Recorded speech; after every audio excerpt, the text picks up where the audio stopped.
మీరు ఏం నేర్పాలా పిల్లలకి? ఫోన్ ఇస్తాడు ఊరుకుంటాడు. ఫోన్ ఇచ్చేస్తే ఫోనులో వాడు నేర్చుకునే నీతి ఏంటి?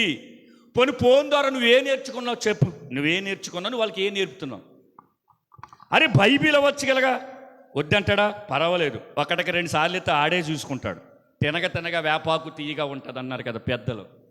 ఫోన్ ఇవ్వటం అనేది నీ పిల్లలను దేవునికి ఆరాధన చేసే బాలురుగా నువ్వు తయారు చేస్తున్నావా? లేదు లోకం వైపు సాతానుకు ఆరాధించే వ్యక్తిగా నువ్వు ఆ బిడ్డను తయారు చేస్తున్నావా? మరి ఇక్కడ యేసయ్యని యెరూషలేములోనికి ఆహ్వానించే ఆ తల్లిదండ్రులకు కూడా బిడ్డలు ఎందుకు తీసుకెళ్లారు? ఈరోజు దేవుడు మందిరానికి పిల్లలు ఎందుకు తీసుకురావటం లేదు? తల్లిదండ్రులు దేవుడి మందిరములు ఉంటే పిల్లలు ఇంటి దగ్గర ఉంటారు, పిల్లలు టీవీ దగ్గర ఉంటారు, పిల్లలు పిక్నిక్కి వెళ్తారు, చుట్టాలింటికి వెళ్తారు. అరే మరి చుట్టాలింటికి పిక్నిక్కి టీవీలకి వెళ్తే దేవుడు ఆరాధించే సమయం ఏది? ఇక్కడ పిల్లల్ని తీసుకొచ్చారు, తల్లిదండ్రులు ఆరాధన చేస్తున్నారు, పిల్లలు కూడా దేవుని ఆరాధన చేస్తున్నారు. ఇదే చిన్న పిల్లల ఆరాధన, మట్టల ఆదివారం ఆరాధన. దేవునికి స్తోత్రం. మట్టలు పట్టుకుని దేవుని ఆరాధన చేస్తున్నారు వారు, దేవుణ్ణి ఆహ్వాన పలుకుతున్నారు వారు. మరి మన పిల్లలకి ఏం నేర్పుతున్నాం? ఏం నేర్పాలనుకుంటున్నాం? ఏం నేర్పుతున్నాం? బాలుడు నడువవలసిన త్రోవ వాడికి నేర్పుము.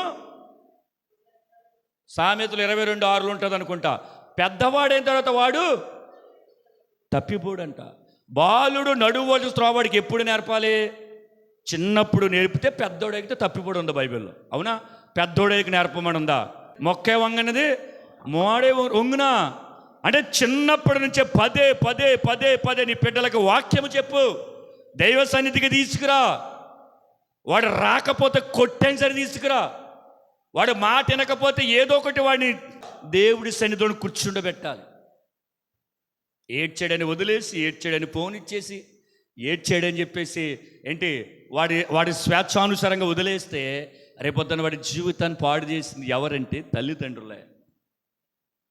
ఇక్కడ బిడ్డలందరూ కూడా చంటి పిల్లలు, బాలురులు, చంటి పిల్లలు వచ్చేసారంటే అక్కడికి వచ్చేసి తల్లిదండ్రులు ఆహ్వానిస్తూ ఉంటుంటే బిడ్డలు కూడా ఏమంటున్నారంటే దావీదు కుమారుడికి జయం, దావీదు కుమారుడికి జయం, రాజుకి జయం. తండ్రి పేరు నిజంగా వారిని దేవుని ఆరాధన చేస్తూ ఉంటుంటే సద్దుకైలకి పరిసైలకి నచ్చలా.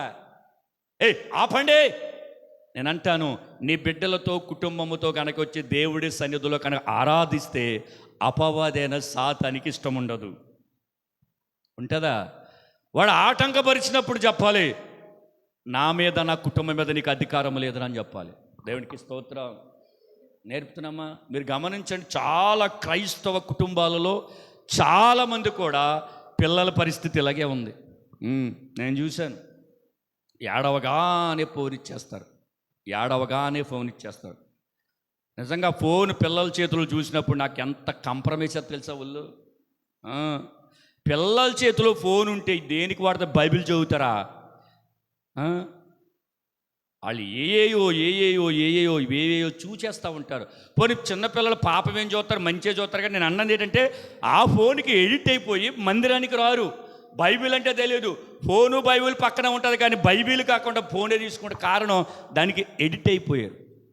కానీ ఇక్కడ చిన్న పిల్లలు ఆరాధన చేస్తూ ఉన్నారు. ఎప్పుడు? మట్టల పట్టుకొని. అర్థమైందా? మట్టల పట్టుకుని దేవుడిని ఆరాధన చేస్తూ యేసయ్యను వారు ఆహ్వానిస్తూ ఉన్నారు. నా పిల్లల పరిస్థితి ఎలాగుంది? దేవుడిని ఆరాధించేవారుగా ఉన్నారా? దేవుని స్తుతించేవారుగా ఉన్నారా? ఆయన అంటాడు, చంటి పిల్లల యొక్కయో బాలురు యొక్కయో స్తుతి మూలముగా నేను దుర్గములను స్థాపించుకుంటానంటున్నాడు ఆయన. అంటే ఆయన ఇష్టపడుతున్న ఆ కార్యాన్ని మనం చెయ్యం.